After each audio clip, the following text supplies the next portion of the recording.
It's time to get nerdy, y'all. A little bit of gaming history for you. Something relevant in gaming and discuss our opinions on it. Should we kick it out of here, or should we kick-start it? This is the part where you, the listeners, try to stump the hosts. I'm not a lawyer. I just play one on a podcast. Ladies and gentlemen, lads and lasses of all ages, welcome to the show. It is Tuesday, March 19th, 2024, and it is time to get nerdy, everybody. Welcome to episode 301 of Two Nerds in a Pod, the nerdiest gaming podcast in the multiverse. I am Maction, one of your hosts, and I am joined tonight by my bestie, by my comrade in gaming commentary. Not just the first option, but the best option, Mr. Lomgaluka, also known as Mr. Nice Guy 425. And tonight, for the next hour, we're going to bring you everything as it relates to video games. News, history, trivia, lawsuits, and everything in between. But first, gotta catch up. Mr. Nice Guy, it's been a week since we've been together. How the heck are you? Dude, I'm doing really good. And I feel like over the past few years, I always have some story about travel and fun stuff that I've done or places I'm going and doing. Yeah, I've got to live vicariously through you. Come on. Well, hey, you've done some pretty cool travel the past few months as well. This next week is spring break for my kids, Mac. And so, last year we went big. We did a big family trip. This year we're keeping it a little more simple. We're doing a road trip. We're going to go hit Myrtle Beach. We're going to see North Carolina. We're going to do South Carolina. And despite the beach time, the thing that I am most excited for, Mac, is hitting up those retro game stores that they're going to have on the way and in South Carolina and getting some Game Boy games for my analog pocket. But most importantly, creating memories with the family. Myrtle Beach is great. Mini golf, all kinds of fun stuff. It's going to be great. So hyped for that. That sounds fantastic. I don't really have good conceptions of how many retro game stores out there, but I can guarantee you more than are here out in the middle of nowhere. So I envy you this trip. Well, Mac, I got to ask you, have you ever eaten at Waffle House? Have you ever tried Waffle House before? I have never. I just don't think so. I don't remember Nebraska having any.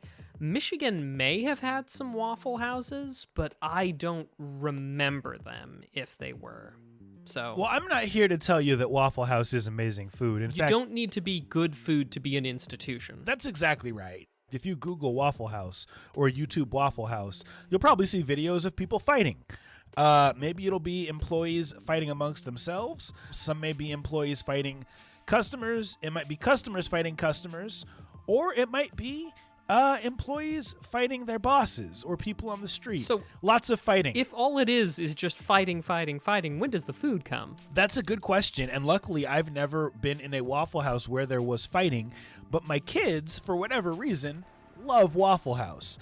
And I think it's because we were on a trip sometime and we were looking for some food, and hey, there's a Waffle House, let's eat there. And it's not the best food, Mac. It's waffles and bacon and eggs. It's totally sufficient, but the pricing is perfect. It's very, very affordable, and my kids love it. And so whenever we travel somewhere where there's a Waffle House, we're eating at Waffle House. So I think they're excited for some average waffles. I'm excited to watch them eat these waffles. And, there's part of me that's hoping we see a fist fight while we're eating these waffles. Because nothing better than some entertainment that's free while you're eating your food. Not the entertainment I was expecting, but heck, yeah. South Carolina, here we come. Waffle House, the only restaurant where you tip the waitstaff and also tip the semi-professional fighters. That's exactly right. So, Mac, what's new with you, man? Anything you want to share with the people before we dive in? Amazing. That was fantastic. No, I just have to say it's been a rather normal week, although this last week we had a chance to play some more games than we usually did, and it made for a very relaxing and enjoyable week. But I'll talk about more of that at the end of the show. We're going to do what we do best and hop right up in that gaming news. Episode 301 is a go. Thank you for those of you who are here live and after the fact.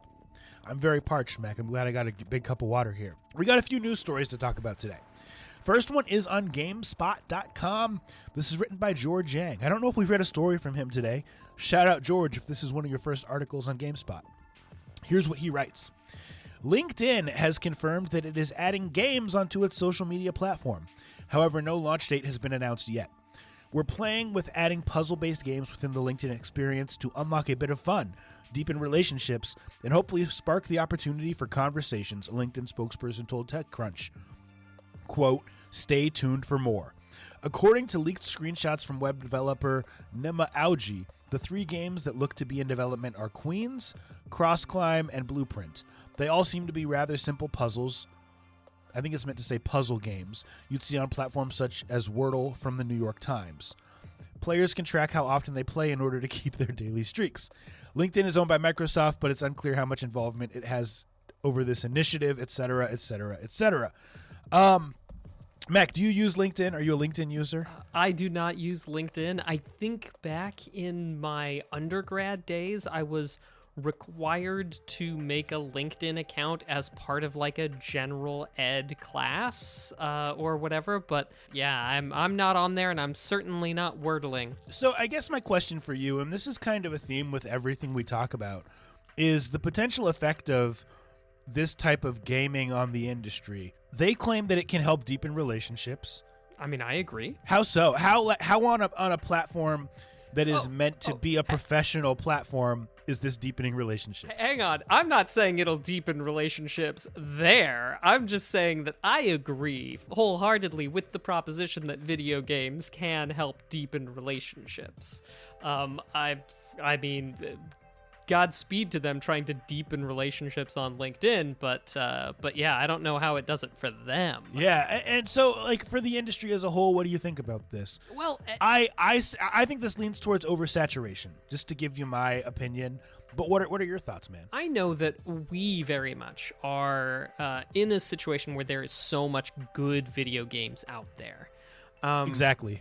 But, you know, I feel like the Farmvilles of the Facebook era. So we're now that LinkedIn is doing, because I guess they're 7-8 years behind the times, what they're doing, I don't think hurts the experiences of games in other places.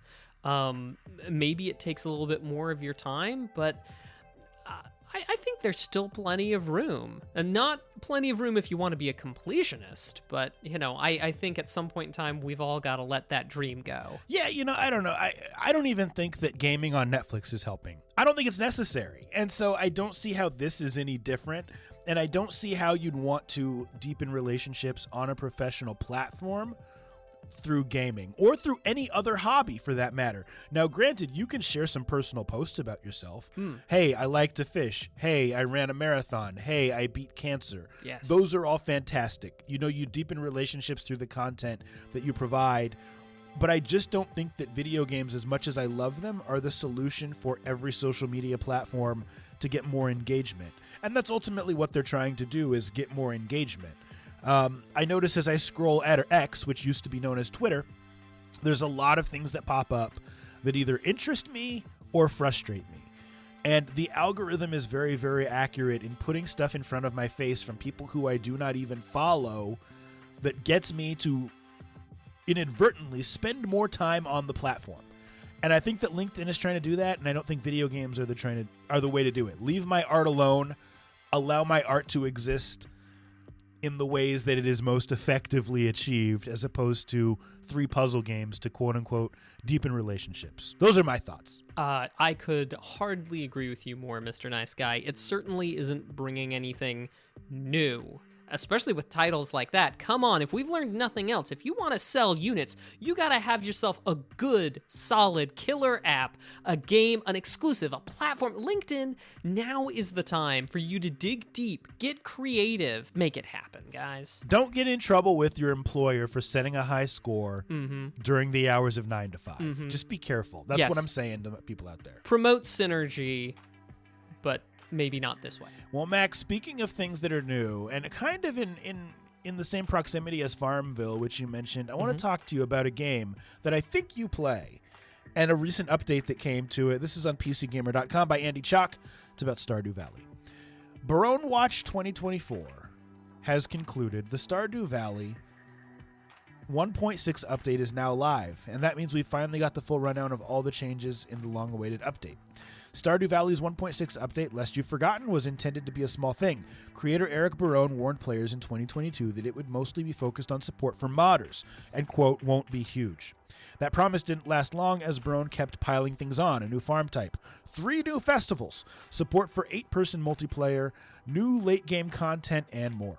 The promise of all those new things to see and do naturally got fans properly wound up, and Barone's tease that the update adds so much stuff to all the different aspects of the game did not calm the situation down, nor did his decision last week to start revealing the 1.6 patch notes in a slow drip litany of one patch note at a time. Mac, the 1.6 patch is out for Stardew Valley, and I want to start by you selling me on Stardew Valley. This is a game that you play, correct?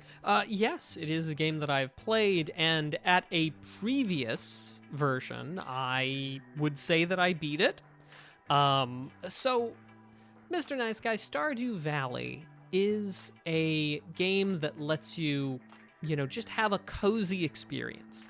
You can farm on your grandfather's old farm. You can try out selling things to the local place, or maybe if you feel more corporate bent, you can throw in your lot behind Joja Mart, the two competing Pierre's v. Joja Mart, community center or corporation. You can go the way you want. Really, you can just go those two ways. You want romance? Mr. Nice Guy, we got romance. Many romance options. There is many eligible bachelors and bachelorettes. There are people in the town who, as they gain your trust, or you gain their trust and friendship, opens up new areas, whole new things that you can do with them.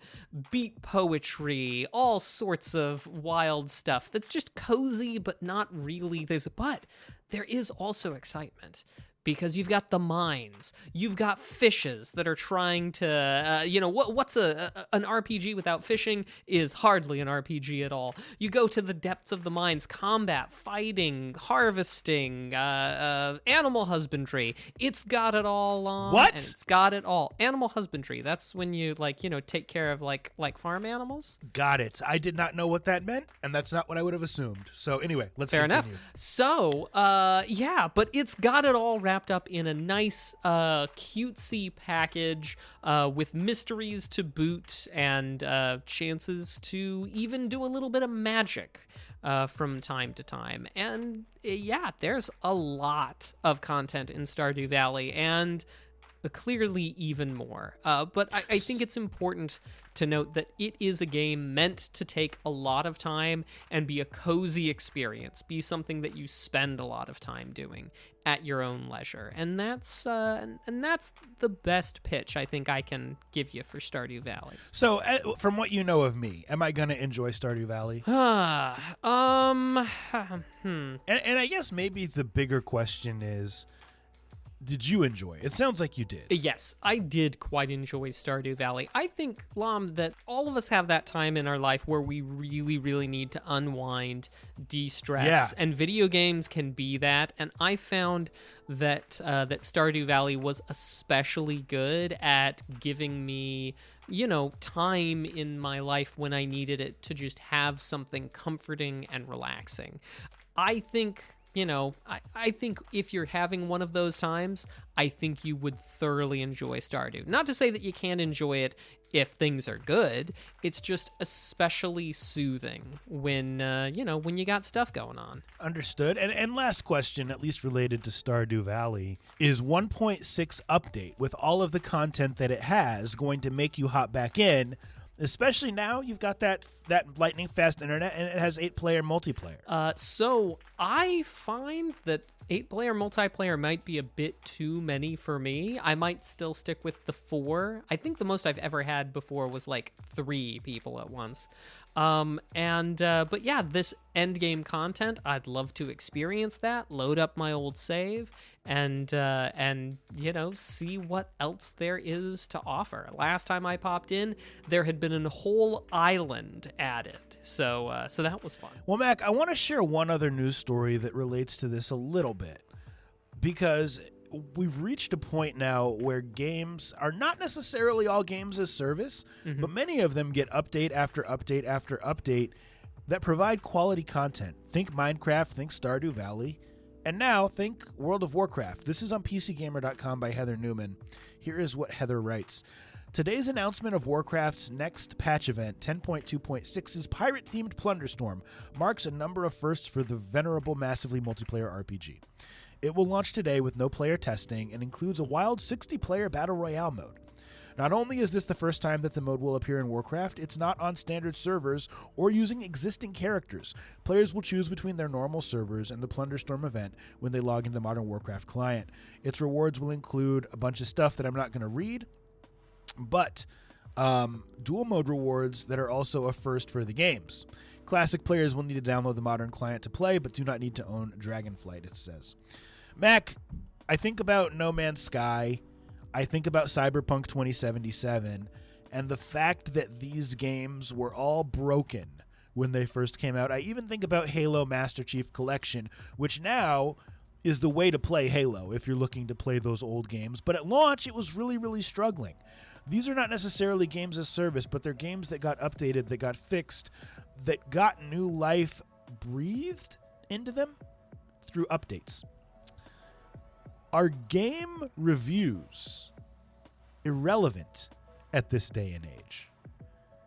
Knowing that we can get updates for years to come. No, I don't think so. As always, I come in here with a lot of strength and conviction, but I'm always willing to walk that back later, as you prove to me how wrong I am. Rarely. Oh, often. But I will say that I think that there was an old saying, and I forget which luminary of the video game world said it about, a rushed game being bad forever. Right. But a, game you take your time with is released how it was intended. And of course, that is a dynamic that has changed since those days because we can update and change those. So, definitely a slightly different take on it. But one of the things that I will say is important, especially for reviews, especially for early reviews, is that it can express our dissatisfaction in a very palpable way, in a way that that often can be hard to quantify otherwise. Now, you can quantify like how many people are getting, like refunds. But I find that reviews are still very good at telling us, hey, wait until this thing is fixed. Wait until they address these concerns. Yeah. I think we're always going to need reviews, the brave, the bold, to go forward and say what needs changing. Of course, at the same time, I'm thinking about some reviews that I've heard for a game I was playing recently that it was kind of apparent like they didn't play through the game before they did. So it's this weird sort of mix, because we need reviews and we also need reviewers who do the full deep dive before they say this. But no, I think even with games being reviewed, I think it's worthwhile pinning those reviews to like the revision that something was put on. When someone has something to say about Cyberpunk 2077, that's fantastic. It lets me know what to happen. And the sort of update that fixed everything was Project something. I can't remember the number of the update, but yeah, it fixed a lot. Yeah. It would be worthwhile to know, hey, this review was done when this was on, 1.1, and this is now at 1.9 or what have you. Yeah, I think those are very, very valid points. I think the biggest challenge is when these games come out and they are not done, we have no way really of knowing if the developer is going to go back and fix it. Well, and it's not like they give us their roadmap, or it's not like we're privy to the vision of it in a lot of ways either. And that's the thing is, I mean, I think back to No Man's Sky, which I have not played, but I know that it was broken at launch. In fact, and I'm not making this up, an article popped up as I was looking at PC Gamer today that was talking about how I think it was PC Gamer that was talking about how it wouldn't have been PC Gamer because it was about PlayStation. It was saying that the PlayStation Store was giving refunds for Cyberpunk 2077, and I clicked on it, and this was back from 2020. Now, the game was so broken back then that they were saying, hey, if you bought this, we apologize. We'll give you your money back. You'll lose access to the game, but we'll give you back your money. Nowadays, Cyberpunk 2077 has come out with DLC, with bug fixes, and it's a phenomenal game. And CD Projekt Red really fixed it. Same thing with No Man's Sky, same thing with many, many other games. And so I asked an extreme question, are video game reviews irrelevant? No, they're not. But like you said, I think there should be caveats that, hey, right now this game is broken, but let's see if they work to fix it. And in my mind, a second review or an addendum should be done in circumstances where this happens, because we see it happening a lot. And that's our news for the week. All right. Well, we've taken a look at things around us right now. Why don't we look into the past? This last week, in years that came before, some video game history. Now, Mr. Nice Guy, I have a couple of masterpieces that have come out this last week in years before. One that is a masterpiece, perhaps only to me, released for the PSP in 2006, called Mega Man Powered Up. Nice. The interesting thing was I only got my hands on this much later on via an emulation because I never had a PSP. But I will say it had this sort of chibi animation for all the Robot Masters, a lot more ability to personalize the game, some Robot Masters that got left out of the earlier games that you could play, things from the cutting room floor, and of course the ability to play as either Mega Man or Proto Man, and also to be able to play as the fellow Robot Masters on their quest, and just a lot of really fantastic things in Mega Man Powered Up. It was kind of the perfect thing that a Mega Man lover such as me, which I'm sure you can't tell from the background of my studio here, as those of you who are here with us live can see, But yeah, a fantastic game to bring a lot of that stuff back together. But something that's a bit more relevant, a game that Mr. Nice Guy, I believe you mentioned a few episodes ago, for the Genesis in 1994, Castlevania Bloodlines. That's a phenomenal game, and it's one that I have played, but I have never owned the physical copy. Any plans to change that? No, simply because I don't collect for Sega. Yeah. And fair. I actually don't have a Genesis. I'd love to get one. It's just not a priority in terms of my retro collection at this point. But I have played it, and very, very good game. I believe it was only on Sega. Is that correct, or was it also on other systems? I don't remember. That follows my understanding that it was only released in the Sega Genesis, at least officially. Nice. Yeah, phenomenal game, and I'm a sucker for Castlevania. One for the combat, two for the exploration aspects. Yeah. And they are all good. There's a few that are mediocre. I don't think any of them are bad, though. So, important question. I forget the names of the two characters, but were you Team Whip or Team Spear for Castlevania Bloodlines? The whip is so iconic. I'm almost always going to go with the whip when it comes to Castlevania. Me, I'm a contrarian, so when I played through Castlevania Bloodlines, I opted for the Spear character, whatever his name was. But I will say, to anybody who plays through it, there's an amazing cheesy setup, a cheesy strat that I got to use on the final boss, because you do this sort of pole vault maneuver with the spear, during which time you've got a window of being invulnerable, invincibility frames, if you will. And so against the final boss, I was able to spam that move, destroying the boss, but also staying safe, which was great because I was at very low health at the time. Anyway, if you need tips, reach out to me. I'll help, especially if you're on those later bosses.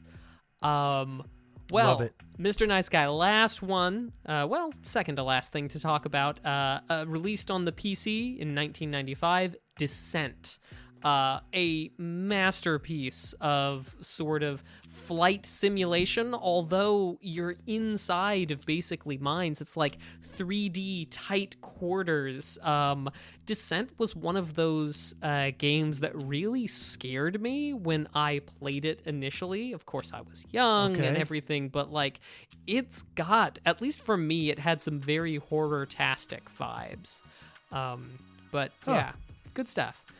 Well, last thing I wanted to talk about, a real quick thing. In various years, I've kind of put some time each, history to talk about certain things like video game movies, or special people, special women in gaming. This year, now that we're past 300, I was thinking about talking about some of like the early game development studios. And I wanted to just throw one out here, the cool story about Origin Systems, which wound up getting founded this month in 1983. But it dates back to the late 70s, where Richard Garrett, right, he had been making these games. And notably, he may have made the first RPG computer game. Akalabeth was the name of it, but maybe more on that another time. So we're in the summer of 79, and Richard is working at a computer store, and he makes his first game for the Apple II computer. His boss, because of course he's a young teen, he shows it off, and his boss is just like, hey, that's pretty cool. If you want, you can sell copies here at the computer store. And so he does. His parents front him a bunch of money, and his dad was an astronaut for NASA, so, like, they had some scratch. He had that NASA money. He did. He had that NASA money. And so, anyway, he packages up these 5 1/4-inch floppies, because that's what they had at the time, and puts them up in Ziploc bags with printed game manuals that he printed out for them.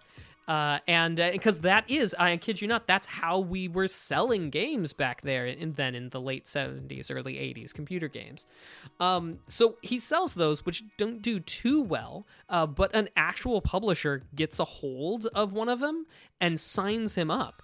And this marks what is considered to be the first, at least, published RPG computer game.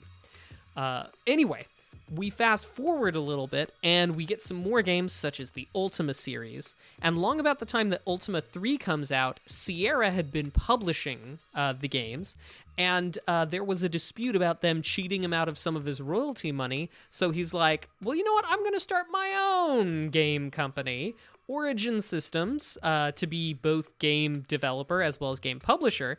And, the idea is you can't skimp out on my royalties if I'm my own boss. And so this month, Origin Systems is born from humble beginnings and a game publisher trying to, cheat him out of royalties. And that, I think, is all we have time for this evening for video game history. Dude, that is a dope story, Mac. So it's interesting. We're several years into the podcast at this point. Yes. And it would have been easy with this segment for you to just start repeating year after year, but you have kept it fresh.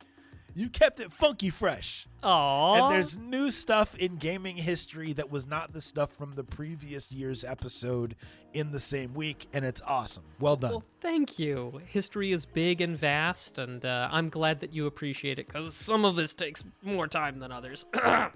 I bet.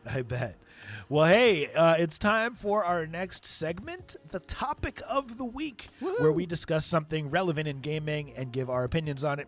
Now, as you know, we often do indie game of the week. However, Mac and I want to give each indie game that we are playing its due diligence. And sometimes between episodes, we just can't really put the time that we feel is necessary into a game each week. So we're going to take a week off, and we're going to talk about something else. And then next week, or when we record again, we'll be back at the old segment. Mac, this is a huge story in the industry. Full disclosure, I sent this one to Mac in advance so that he could think about it, although I think he already knew about it. This is directly from Steam. Here is what it says. Introducing Steam Families, posted March 18th, 2024. It says, hello, we are excited to announce Steam Families, available today in the Steam beta client. Steam Families is a collection of new and existing family-related features. It replaces both Steam Family Sharing and Steam Family View, giving you a single location to manage which games your family can access and when they can play. To get started, you can create a Steam family and then invite up to 5 family members. You can manage your family from your Steam client, mobile device, or web browser. When you join a Steam family, you automatically gain access to the shareable games that your family members own, and that they will also be able to access the shareable titles in your library. I'm not going to read this whole thing. It does say, best of all, when you're playing a game from your family library, you will create your own saved games, earn your own Steam achievements, have access to workshop files, and more. It enables you to play games from other family members' libraries, even if they are online playing another game. If your family library has multiple copies of a game, multiple members of the family can play that game at the same time, which is not anything new, right? And then it has a frequently asked question, and it talks about parental controls that allow parents to set limits on what children can play. Mac, what do you think about these changes and how they will affect the game industry? And I will ask some deeper questions in a minute, but let's start high level. What are your thoughts? I have made use of Steam family sharing in the past, notably between myself and my brother-in-law. The one thing that was particularly difficult, though, was that I only had access when he was not playing any games whatsoever, and vice versa. If he hopped on, and let's say I was using his copy of Stardew Valley. Yeah, sure, Stardew Valley, great. If I was using his copy of Stardew Valley and then he hopped on to play anything in his library, I would be booted from the game that I was playing. And yeah, so that was a bit of a frustration, often because I was not playing the same game. You know, it was this sort of thing where his library would supplement mine. I'd be able to play some of his titles and vice versa. And yeah, I love that. It reminds me a lot of like how we used to. Somebody that you really trusted, you'd lend a disc to or a cartridge to, and then be able to play and to do that. So I'm a big fan. Now, obviously, this doesn't come without its drawbacks. Right. I don't know what sort of issues are going to come if, say, for example, somebody runs afoul of an anti-cheat program. Let's address that right now, because I did read about that, and it says that if someone gets banned for cheating, then it does ban the other person from that game. Well, if it's just from that game, since it's not mine in the first place, I guess that's okay. But like, I wonder if that winds up being a kick that winds up going to the user who did it. Well, no. It bans the person who owns the game. Oh, okay.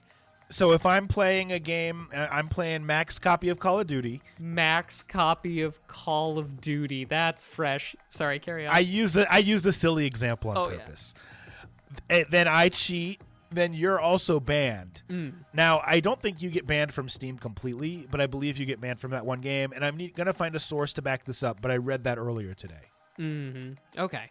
And that I feel not ideal, but like that I can understand.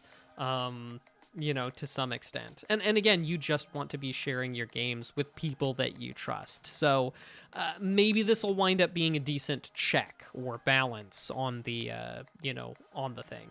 I'm so sorry, just to put a pin in this. So this is from help.steampowered.com. And frequently asked questions. What if a family member is caught cheating or committing fraud while playing my shared games? Your Steam family privileges may be revoked, and your account may also be VAC banned. I don't know what VAC banned means.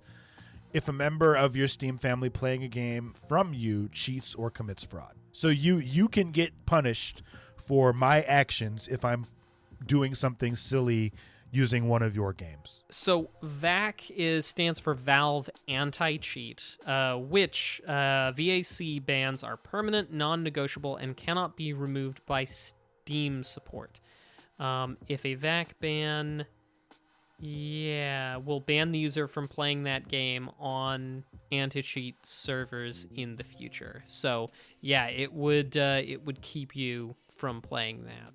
there's challenges that come with this new Steam feature, or rather with the updated feature of this previously allowed Steam opportunity. I guess, Mac, my question for you, at a time when we're seeing all types of layoffs in the gaming industry, is this the move? I get it. Like, I like the idea of being able to share a cartridge, right, in quotes, or a CD with my friends. And furthermore, some companies can just say, we don't want our game to be allowed as part of sharing in this Steam thing. But I can't help but think that the more copies of games that are purchased, the better for the industry. That's just my stance. We're seeing so many layoffs right now. We are seeing so many layoffs, and but last I checked, we were still buying video games at a reasonably high rate. So I don't think that especially with the layoffs well preceding a shift in, purchasing, I don't think we can do that. That's fair. That's a good point. If there is a big dip in video game purchasing as a result of this, I think some component of layoffs could be due to that, and that would be a shame, unless, and stick with me here, unless that encourages a lot more people to go indie on their own, and to throw off the shackles of the Joja Mart and do more indie game making, which in our own, selfish way is better for us, but I think is also better for gaming in general. We've talked about how there are video games that seem to be struggling to make a good experience on, $1 million budgets, millions of dollars budgets, and years upon years. Maybe it's worth asking if we aren't trying, if our reach isn't exceeding our grasp when it comes to video game experiences, and maybe if we should be taking long, hard looks at what we can do with adopting some constraints to our technical things. Maybe we don't need 200 gigabyte download sizes and day one patches that are 50% larger than the original download. Anyway, I'm just ranging over a whole lot of issues right now, so maybe I should rein it in. No, I mean, we literally go out of our way each week, you and I, to with the exception of this week, to highlight games that aren't getting the attention they deserve. I can tell people in my opinion, we're reviewing some awesome games right now, and I look at Steam and they do not have a lot of reviews, which leads me to believe that they do not have a lot of sales. And so in some ways, this could help those games get more attention by allowing others to experience them, and maybe they leave another review, even though only one copy of the game has been purchased. I don't know if that's allowed, but this has the potential for good.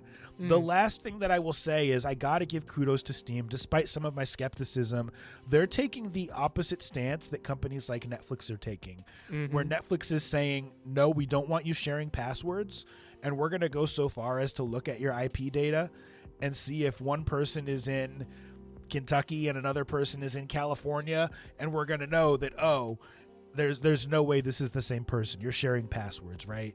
And you're going to have to pay extra to do that. Steam is saying, hey, let's let you experience these games if the developer has said they're okay with it, without you having to purchase an additional copy. And I think it's kind of cool. So, Mac, anything else on this topic?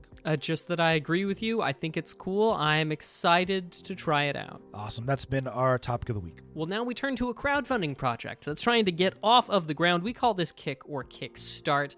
I have posted a link in the chat so that anybody who's here with us live can have a look at this that we're considering. This is called The Crust. It's by VEOM Studios, which is their first project. And so it is essentially an automation, building, and resource management sim on the moon, complete with space elevator and everything. And oh my gosh, I love it. these types of games appeal to me, and something on the moon I think would be absolutely delightful. Now, the game itself, they're asking for 100,000 to get this completely funded. They're at about 92,000 of 100,000 with still 21 days to go, so they are probably gonna make it.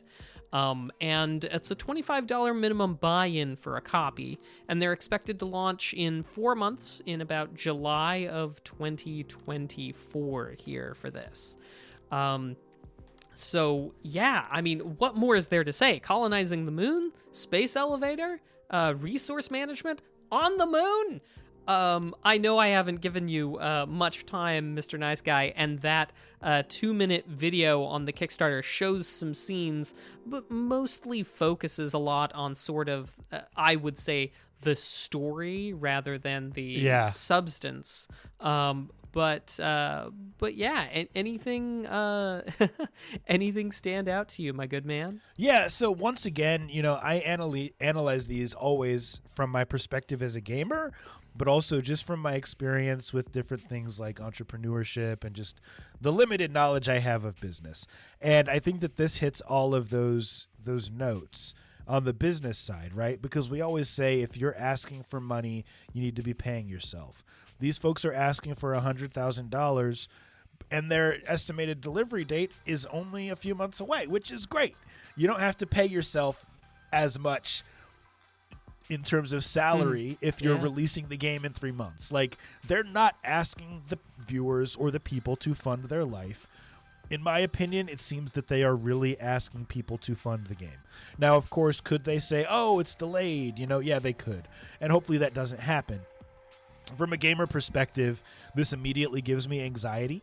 To this day, I have still never finished Fallout 4 simply because I don't like games where I have to build stuff. And one of the last missions in that game, you had to build like a generator and make the power go, and all types of stuff. And this gives me those types of vibes. Stardew Valley is not going to be a relaxing experience for you. I retract everything I was saying earlier. I'm glad I shared this with you off the cuff because I was actually thinking about buying Stardew Valley.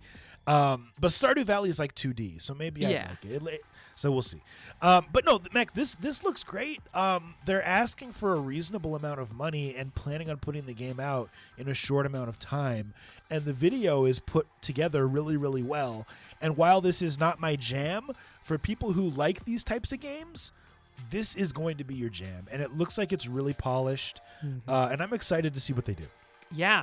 Now, there is one thing, Mr. Nice Guy. I like this. It shows a lot of promise, but I got a rule. You can't just say. You can't just have some pre-renders. You got to show me that you can bring the aspects of a video game together, and the way to do that is with a playable demo. And this, sadly, does not have a playable demo. But it did during Steam Next Fest. Okay. And so here's the question. Do I kick or kickstart? Because while I haven't been able to play it myself, people did get a chance to play it. So we know it's not, as they say, vaporware. And so even though this doesn't have a demo as part of the Kickstarter, just because I didn't get to it fast enough doesn't mean that it doesn't exist or that, that these guys can't do it. So I'm going to say that counts for me. I'm going to say kickstart. This does not have a playable demo as part of this, but we had a chance in Next Fest to play that playable demo, and I would love for it to have been included in the Kickstarter. But, hey, you guys at least showed that you could do it, so that's good enough, I think. So kickstart from me. Yeah, I give this one a kickstart as well. Not my jam, but I really like what they're doing. And I like, once again, I can't emphasize this enough. They're not asking us to fund their life. They're asking us to fund their game, assuming that it comes out then. And I think that's awesome. So kickstart from me. And the chat seems to agree. Mm-hmm. Nice. Well, we'll keep things moving. It's time for Nerd Flex. A segment where you, the viewers, try to stump the hosts. Occasionally you do. Occasionally you do not. Mac, we got some questions in the test bank. And as you know, if you're here live and you'd like to ask a question, please put it in the chat. Gaming-related multiple choice. Nothing too dirty. We don't like the dirty questions. Don't know why I said that in that accent. But Mac, first question is a Sonic question. How many characters did the player control simultaneously in Sonic Heroes? Okay, How I many- know this one. Do you really? Okay, because I don't. Yeah, I so- thought we'd have to talk through it. Here's the thing. The answer is either 1 or 3 because you had 3 characters that you rotated through one at a time to control, and you picked various teams. Team Sonic, Team Chaotix, Team whatever. And so in the main thing, it was Sonic, Tails, and Knuckles. But yeah, you swapped between them. So I believe the answer is 1. However, the answer might be 3. Because that might be being able to hot swap through characters might be good enough to be air quotes simultaneous. So Yeah, I think that flipping through. I mean, I feel like the question doesn't exist if the answer isn't more than 1.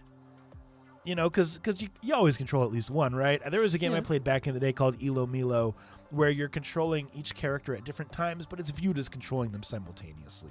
So I would lean towards 3. What are you going to go with? I will say 1, but I believe that if it turns out to be 3, I've justified why I would say 1. Yeah. So I've got no problem being wrong. All right, let's flip it over and see what it says. And it does say 3 characters. Okay. So, we wouldn't have gotten that one right if it wasn't for you. So well done. No, shucks, thanks. Well, let's stop talking about me and talk about the Ishmobile crew that have a question for us. In the amazing game, Worms Armageddon, very, very true, which game. of the following are accurate? So it's one of these. Is it A, you can set the fuse between 1 and 5 seconds? B, it won't explode until it comes to rest. That's like a throne thing. C, it does triple damage against the rabbit. Or D, it has less mass than a normal grenade. And here's what I'm thinking. I think we missed a thing. This must be about the holy hand grenade. Here's the thing, too. It says which of the following are true. And I honestly think that more than one of these can be true. I don't think that it's just one. I think that it is confirmed we are talking about the holy hand grenade. But yeah, which of the following are true? I think it is just one of them. Okay.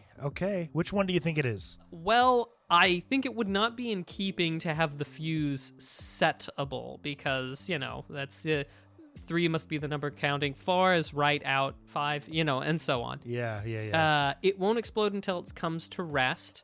I'm going to say maybe it does triple damage against the rabbit. I don't remember a rabbit in it. I don't either. It has less mass than the normal grenade. I will say I feel like D. It's either B or D is what I think are the correct answers. But I'm leaning toward D. It has less mass than the normal grenade. I was leaning towards Bravo. Okay, But let's it go sounds like you've played more of this than I have. I have, but I'm, like I said, I'm leaning a little bit toward D. If you feel like Bravo, I'm cool with B as well. I almost wonder if there's an exception where it could explode without coming to rest. And so I feel like that could be a trick answer. Just sitting here overthinking stuff, you know what I mean? Yeah. So maybe we go with Delta. Maybe we go with your first instinct, which is Delta. Okay, let's do Delta. D, final answer. Final answer. B. Oh. Unlike other grenades, it won't explode until coming to rest. As far as the fuse, Mac is right. 3 is the only correct answer. Well, Mr. Nice Guy, you win some, you lose some, and other times the holy hand grenade comes for you. That's exactly right. Well, let's do our last question, which is a Konami question. What gory movie series was made into a video game by Konami in 2009? What gory movie series was made into a video game by Konami in 2009? Gory video game series. Gory movie series Gory was made movie into a video game. Yep. Oh, gory So- movie series was turned into a video game. It's Was gotta made be into Saw. a video game. Yeah.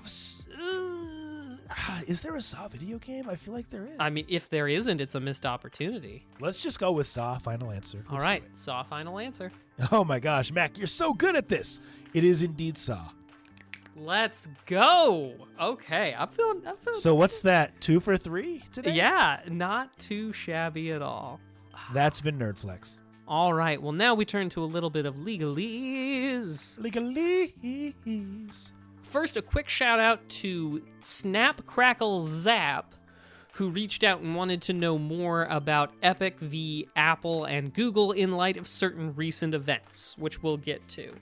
So, Snap Crackle Zap, as with many lawsuits, this stuff has been going on for a long time.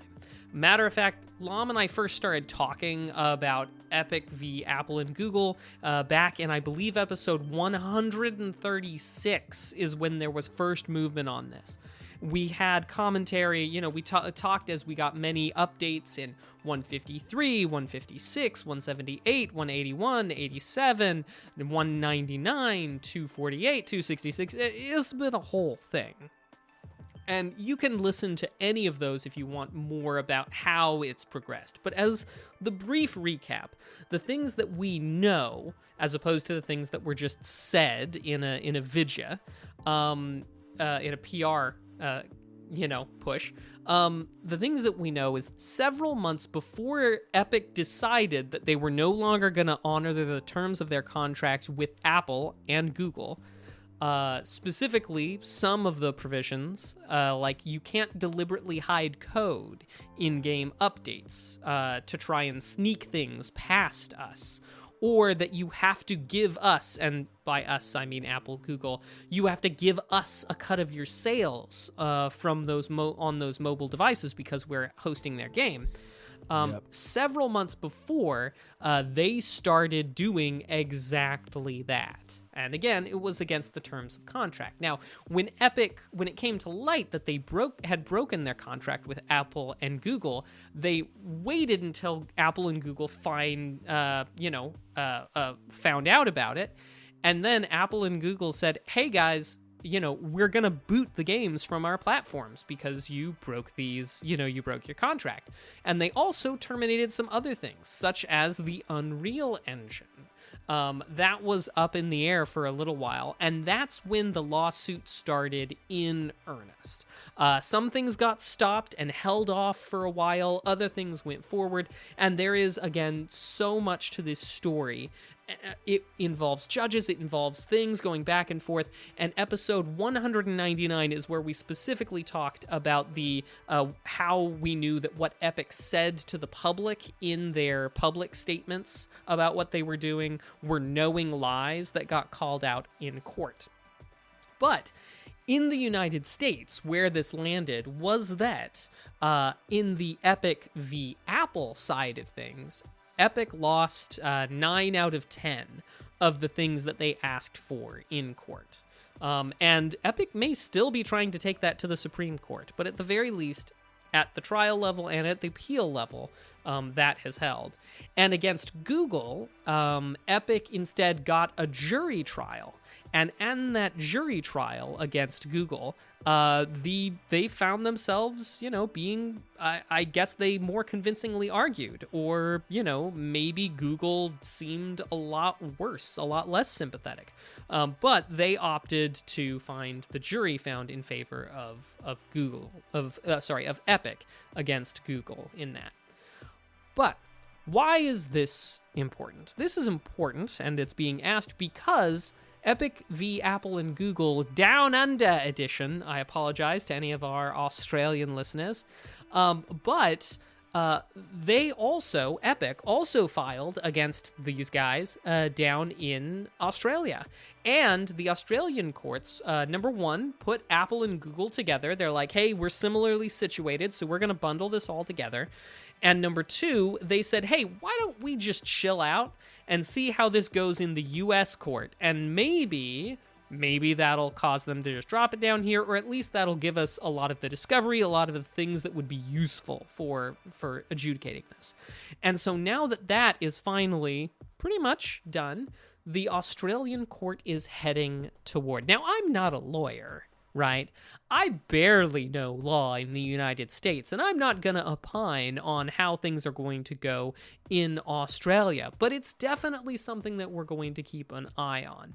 And just in closing about Epic v. Apple and Google, and I can't stress this enough, neither of these sides is your friend. Epic has been locking down games, spent a lot of the time in 2020 directly lying to the public, as we detailed in episode 199. Epic has unclean hands, but Apple and Google aren't any better. And while the best thing that can be said about this is that they did not break the terms of the contract that they wrote, that they got to dictate to Epic, that's not exactly a high bar. And it's not great. And, something workable under those circumstances. I don't have sympathy for either of these sides, but it's worth, keeping in mind and always remembering what at dispute here was that Epic didn't want to continue to pay the money that they contractually agreed to pay these other two. And it's not a thing about the gamer. It's about them trying to put some more money in their pocket, and that's it. And anything more than that is, PR buzz that we know that they have acknowledged. Again, see episode 199, that we know they acknowledged were outright fabrications and was not at all what they were planning on. So, keep in mind, only believe what companies say under penalty of perjury. That's some legalese for you. Mac, that's an awfully cynical look at the world, man. I mean, if they weren't being such, tossers, I wouldn't have to be so cynical. Mac's my bestie. He just has to remind himself. Hey. He's I my love bestie. you, brother. I've known him for a long time. Calm He's blue my best- ocean. Yeah. Hey, that has been episode 301. But before we go, we have one last segment called What We've Been Watching and What We've Been Playing, where we talk about just that, the cool, nerdy stuff we've been into across all platforms. Mac, what have you been watching and playing? Well, for watching Mr. Nice Guy, I've been going back and watching. I'm in season 8 of Taskmaster, fun British game show, staffed completely by comedians. It's wild and fun watching their minds work. It's a good time. 10 out of 10. Do recommend. Also, that's kind of all that I've been watching. Although, for playing, though, a couple of good things. A game we'll talk about probably next time. Also, Metroid Prime Trilogy on the Wii that I picked up like a month ago or so. I've been doing some more of that. Nice. Also, I got a rare opportunity to play like 3 rounds of Dungeons and Dragons, 2 of which, or one of which was in person this last week. And nice. So, yeah, it was a good time. We supported our local library and showed up to a thing there and had a fantastic time. I got to use the line from Han Solo, slight weapons malfunction, but we're all fine here. Everything's fine. How are you? And that was a good time. So anyway, that's been me. What about you, Mr. Nice Guy? What have you been watching and playing? Dude, so not as much playing as I'd like. I've obviously been playing the games we're reviewing, and I'm excited to talk about them. One show I've been watching, and I don't know if I've mentioned this on the pod before, is 007 Road to a Million. And it is on Amazon Prime. It's a pretty cool show. It has a James Bond theme, but it's a reality show. And they take teams of 2. They're out in the wilderness. They're traveling. They're completing different tasks. And then the goal is that they have to get this chest, or it's actually more of a briefcase, open it up, and then they have a multiple choice question that they have to answer. Sometimes this is after they've dealt with a box full of snakes. Sometimes it's after they've been, harnessed in and they're experiencing their fear of heights, doing different climbs. Sometimes it's after a long hike or traversing some water. And then ultimately they answer this multiple choice question with no cell phone help. And if they get it right, they stay in the game. If they get it wrong, they're eliminated. And so they're traveling across the world. There's multiple teams of 2. It's a really dope show. And my wife and I have been enjoying it. As far as playing, Mac, still doing a lot of retro stuff. Loving my Analog Pocket. Playing Mole Mania, which I think I mentioned weeks before was the Miyamoto game that is kind of forgotten, and started playing my old childhood copy of Metroid Fusion again and having some fun with that. And of course I gotta say Game of the Year, Helldivers 2. I've been playing a good amount of Helldivers 2, and it's interesting, Mac. All my friends in their 30s, in their late 20s are playing Helldivers. Many of them are playing Helldivers 2. And so I never have a shortage of people to squad up with. Many listeners of the show playing Helldivers 2, and we've had some fun. So that's it for me. Well, kind of quiet here in the chat, but the Ishmobile crew has us covered for watching Teenage Mutant Ninja Turtles and for playing Wanderer, which is a VR title that is not quite, I believe the conversation earlier, is not quite as great as the controls in Alex, but still good.